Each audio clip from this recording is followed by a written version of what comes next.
from the beginning.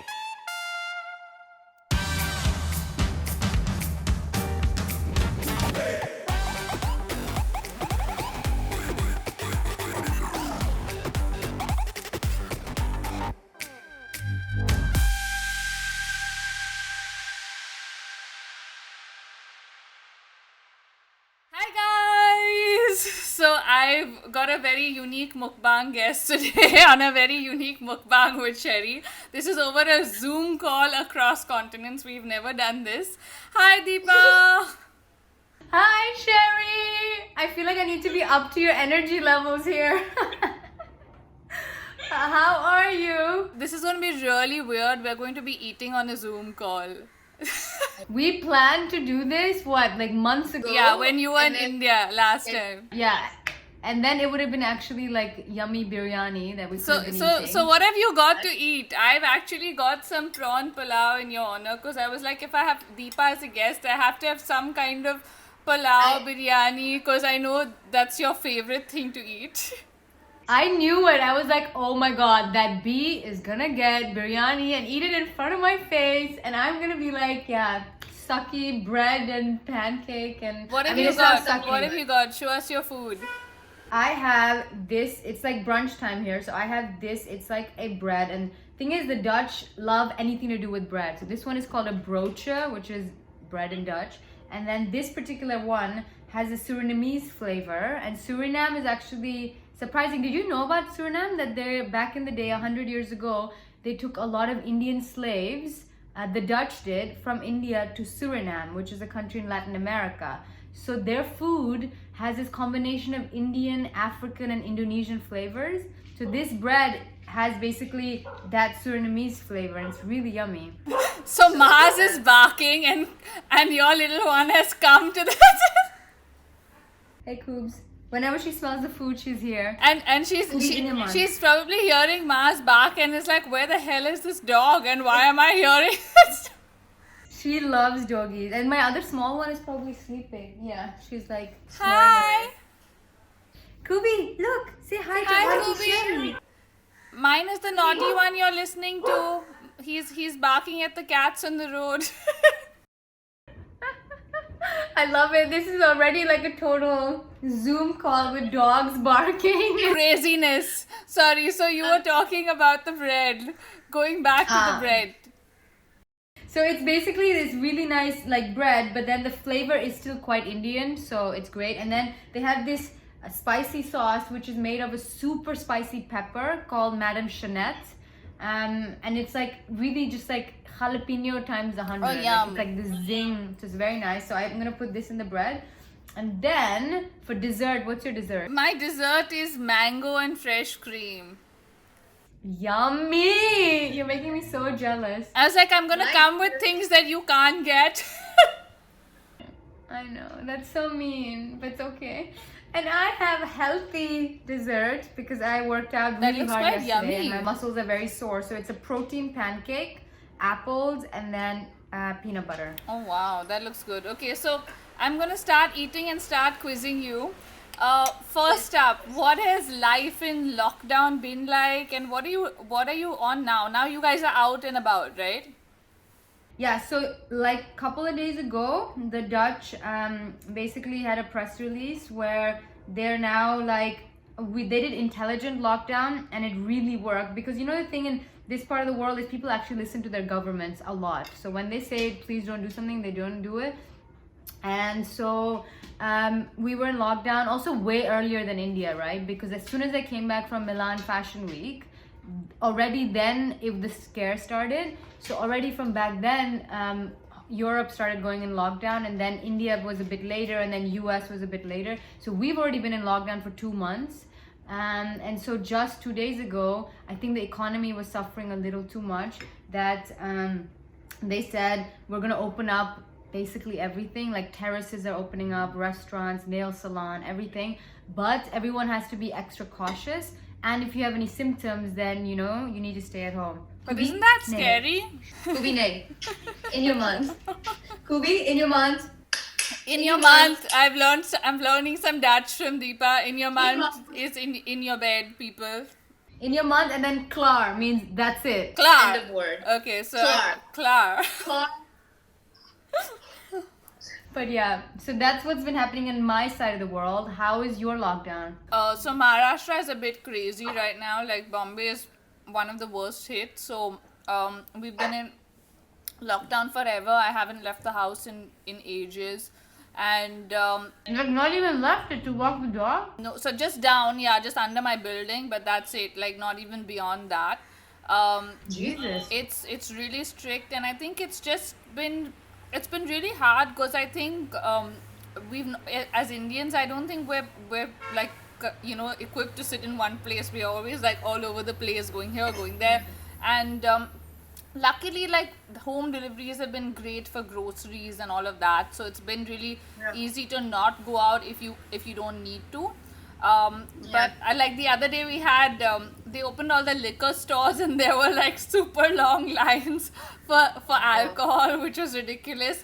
And then they had to cancel all that because obviously they did it for revenue, but then it backfired because there were so many people. And as you said, it's just hard because I don't think people get the concept of social distancing a lot here. And also with like the slums and stuff like that where people are all living in close proximity, I mean it's very Can you hard. see I them? think. Yeah. Wait. They're so naughty. Look at them both. Oh, Cute.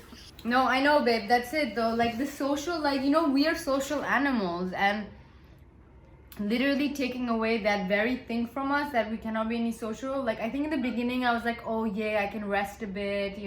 Great time to like rethink, meditate, relax. But at one point, also I think especially for people, I guess like you and me who are like quite extroverted, who like people, I'm like, I need people. I need a hug. Can I hug anyone? Can I just hug a stranger? like I mean, I need think we are actually really lucky to have dogs because I feel like they've been such a blessing in this time. Like I would have gone 100%. mad if I didn't have Mars to just like bug and cuddle and do all of that. 100%. There was this one meme as well I saw the other day where the dog was like on top of the kitchen counter being like, I don't want to go to any more walks. Like, leave me alone. Because like they've never seen humans this much, and now we're like Yeah, on on them. them. And like so needy. It's like we're the needy ones going, please hug me. But tell me, Exactly. what do you think?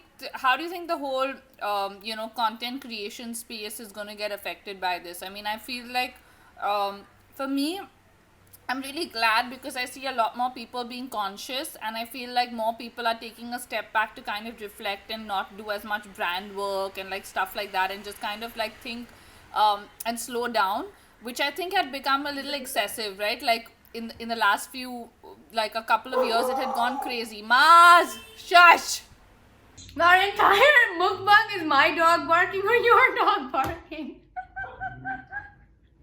Next time, Sherry, let's do it in a restaurant. Yeah. where we don't have domestic problems and pet problems. Okay, Mine so are chill for now. yeah, I'm surprised they're not reacting to this. They're just like, whatever, he's too far away. They're used to us watching He's in so much, another like, continent. Netflix He's series. barking at Indian dogs. We don't really care.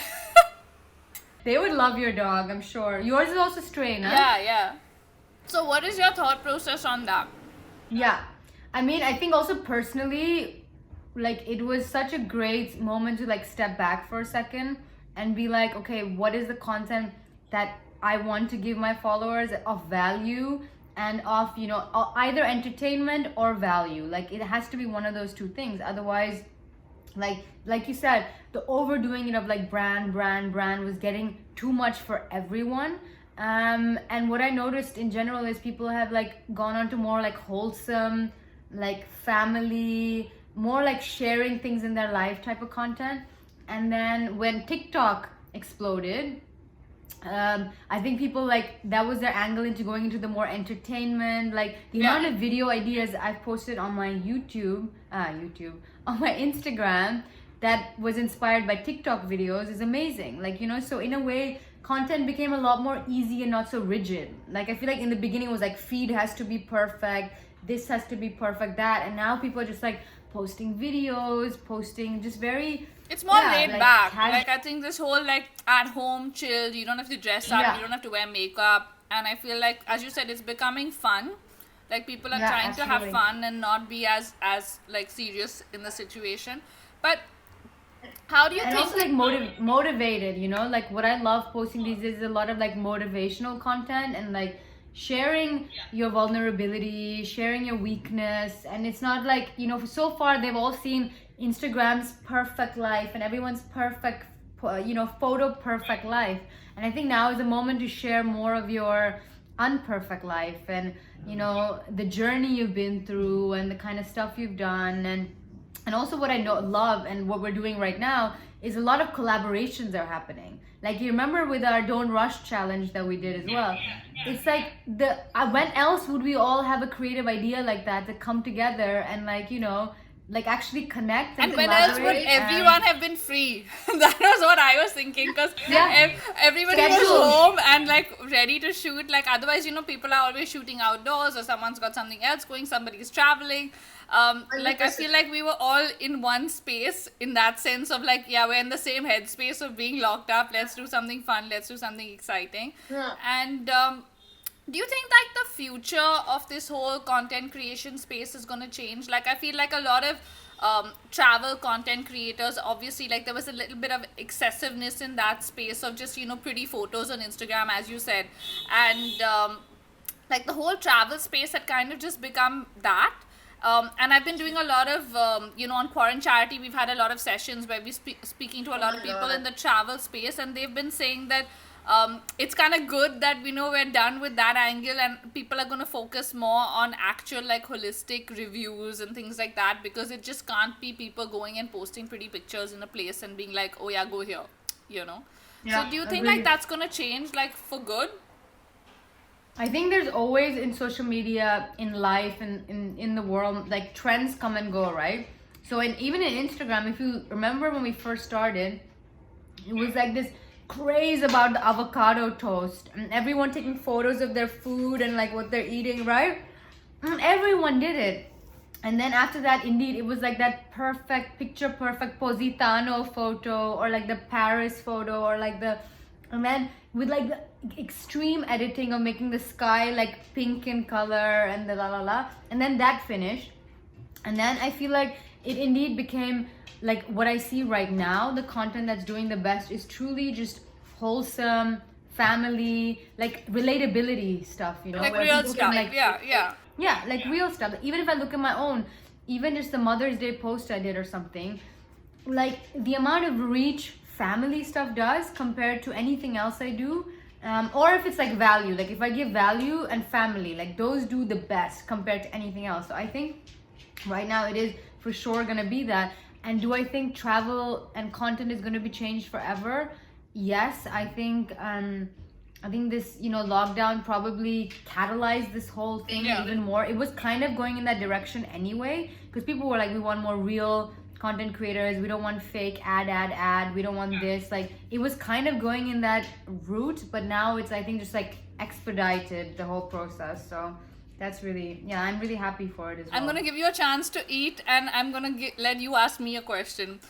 Everything is on the table, Deepa. Come on, what have you got? Okay, what do you think is the difference between you, your audience, and your content on YouTube versus you, your audience, and your content on Instagram, and what do you prefer? So I feel like YouTube is more community driven, honestly, because I feel for me that was my primary platform where I started, and also I've had people who've been watching me from like the first video to now, so like 7-8 years of that connection. And also I think because it's each video is like a story or there's something, right? It's not just like Instagram initially was more like image driven and it was just pictures, then we had video come in, then we had IGTV, so it's been kind of like a whole process. But I feel like with YouTube, you kind of know the person because video kind of like makes you feel like you're talking to the person. Actually, it's not just like they're inaccessible to you.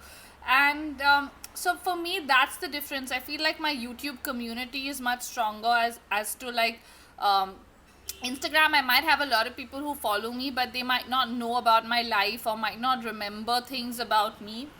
which like YouTube, like my audience on YouTube would know that, oh, she's a tea drinker, not a coffee drinker, or things like that, which my Insta audience would not know that little detail about Detail. like, yeah, they might know my dog's name is Mars, but they might not know the whole adoption story, which probably someone has watched on YouTube and would remember.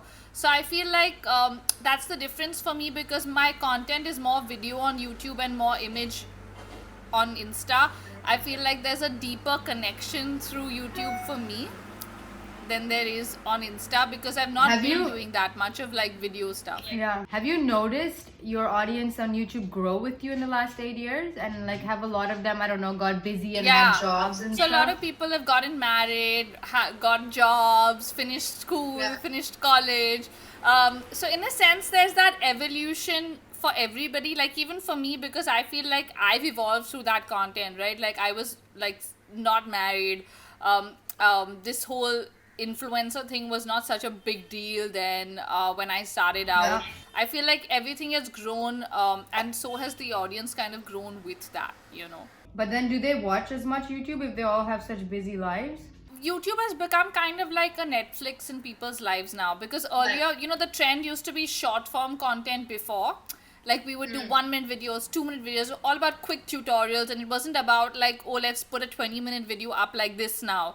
And this is more like a chat show than it is like a YouTube video, Very interesting, because I still feel like I would love to do YouTube, but so much time and effort goes on just making Instagram, and now TikTok is on it, that even if I would do YouTube, I wouldn't even know where to begin, or like what to do, or where to start, and what kind of videos to post, and how to like build a community there, like how. It's like each platform is like a whole different ball game now. It's reached that level. Exactly. Yeah. But that's why my idea is, because I do really want to start YouTube, is that I do it with the OGs like you, and like a couple of collaborations, and then I launch my YouTube channel again with these collaborations to be like, guys, I'm back on.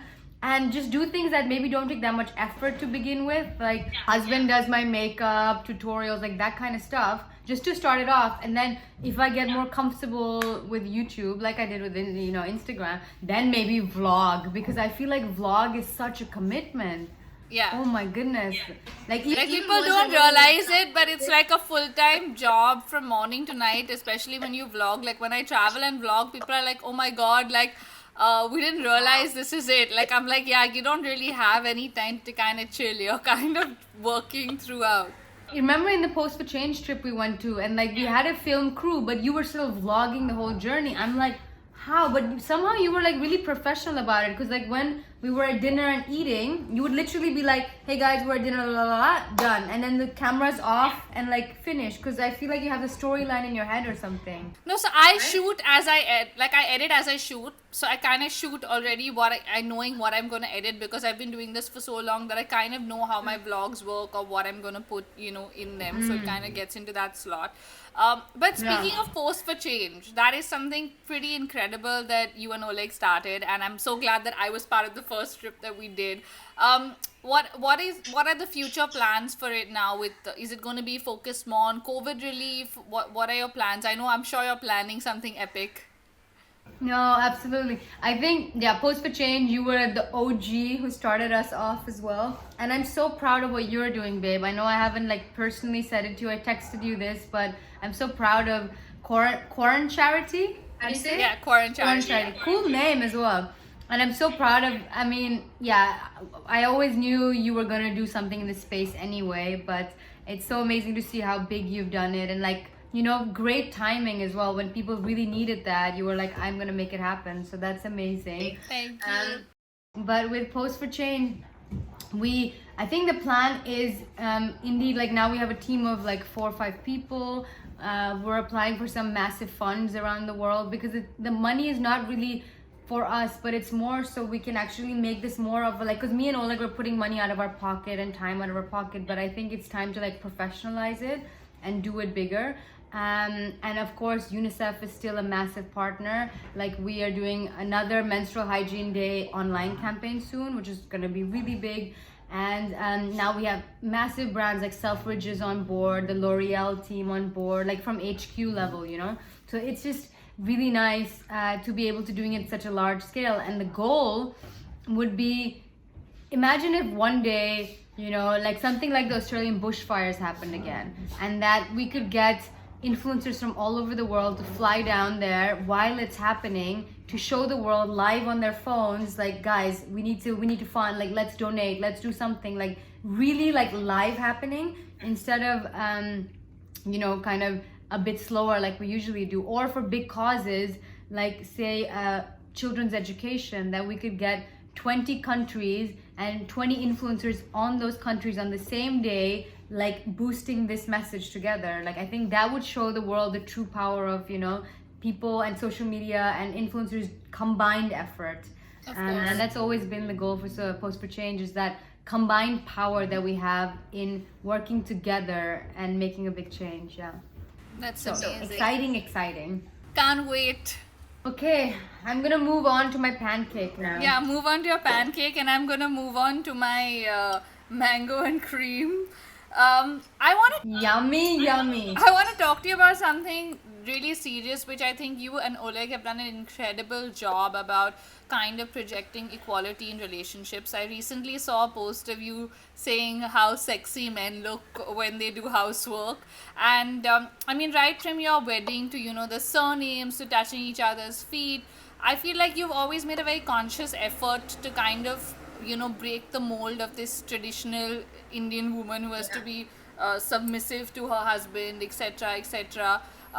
And when did you think of all this, or how did that come about? Like, I know you do it now, obviously consciously, because you want more and more women to stand up for themselves, and, you know, men to do more in the houses and treat their women as equals. But like, how did it start? Like when I was growing up back home in India, and I would just notice the way, you know, there was a difference between the way men were treated and women were treated. And in our family, not as much, but still a bit, like it was there. Like it would be like, you know, dad would say, I need to do all the cooking and the cleaning, and my brother can be the one who entertains the guest, or, you know, just like different roles. And I never really understood it.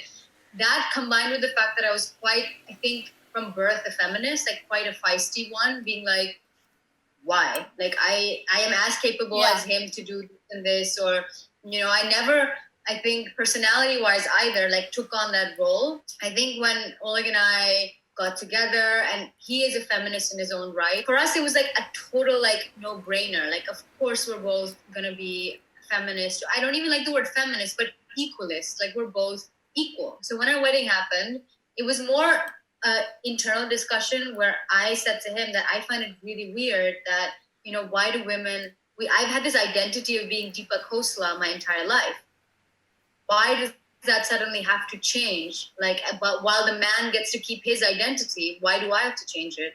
And we just kind of started conversing about it, and he's like, you're right, you don't have to. And of course, like, I want to be part of this new family and unity that we're building. At the same time, it's not like the Deepa Khosla of the last 25 years is like suddenly gone. And I don't know, it just happened at one moment where we're just like, why don't we just take each other's? Like, you become a Khosla henceforth as well, and I become a Buhler as well. Like, we both become both. And it was just a very like no-brainer, beautiful moment where we had that thought. And it was not at all for like the social media. And then the feet touching thing was also really beautiful, because combined with it was made that viral moment or whatever happened, because, you know, my mom, and she was like, at the end, Deepa will bow down and touch your feet at the completion of the wedding. And I'm like, Mom, come on, what the hell are you talking about? I ain't gonna do that, because that's not the kind of girl you raised. And I will do that if he does it too, like mutually, like mutual respect, then I'll do it. Like, if he becomes my god, then I become his goddess henceforth, you know? And Mom was a bit like, what? Are you crazy? What are the aunties gonna say? Like, stop it, you and your, you know, European mindset and thinking you're gonna change the world and blah, blah, blah. And then we kind of didn't really talk about it again. And the day of the wedding came, and then Oleg was like, you know what, I'm just going to do it. And then worst case, if uncles and aunties like, have gossip about it, they'll just be like, oh, he was just a dumb Gora, like he doesn't know what he's doing. And I was like, okay, good plan. So to answer your question, I think for us it was never like, it's been a no-brainer. And a lot of people could say, yeah, you're lucky you married a European man.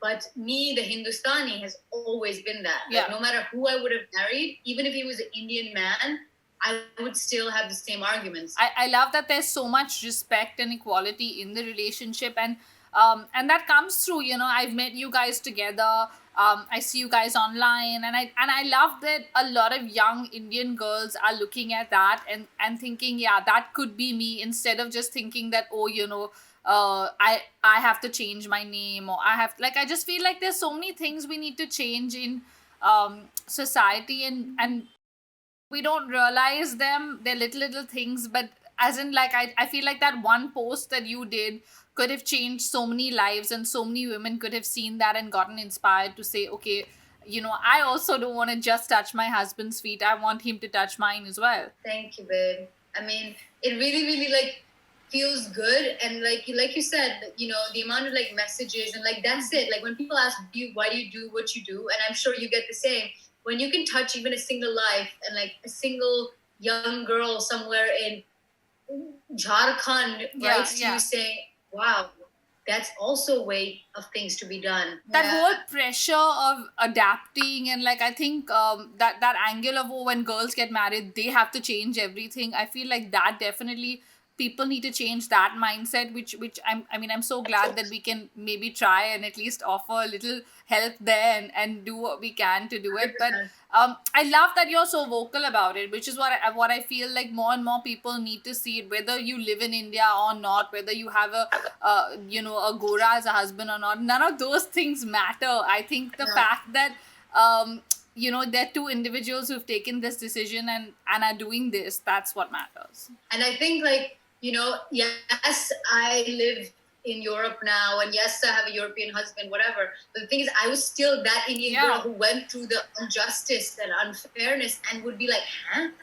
Why is he allowed to do that, but I'm not? Or like, huh? Like, why do people think just because you're a woman, you cannot be a CEO? Or like, whatever. Like, I've had to deal with that.